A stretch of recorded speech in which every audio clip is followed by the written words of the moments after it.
রাজ্যের মন্ত্রী উদয়ন গুহের গাড়িতে হামলার অভিযোগ উঠেছে কোচবিহারের বিজেপি প্রার্থী নিশীথ প্রামাণিক ও তার লোকদের বিরুদ্ধে।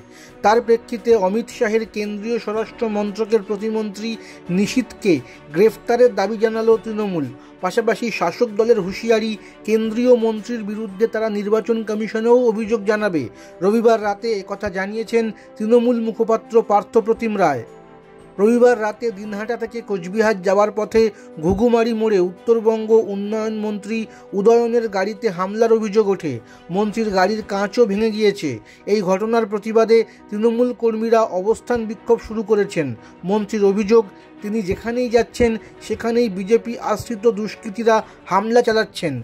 উদয়ন বলেন, আমি দিনহাটা থেকে কোচবিহার যাচ্ছিলাম। পার্টি অফিসে বসে নেতা নেত্রীদের সঙ্গে আলোচনা ছিল। ঘুঘুমারিতে এসে দেখলাম জ্যাম। আমার নিরাপত্তারক্ষীরা বললেন বিজেপির লোকজন মিছিল করছে। পুলিশ আমাদের গাড়ি এগিয়ে দিচ্ছিল। সব কিছুই ঠিকঠাক চলছিল। আমরা মিছিল পার হয়ে প্রায় চলে যাচ্ছি। সেই অবস্থায় নিশীথ প্রামাণিক ইশারা করার সঙ্গে সঙ্গে আমাদের উপর হামলা করা হলো।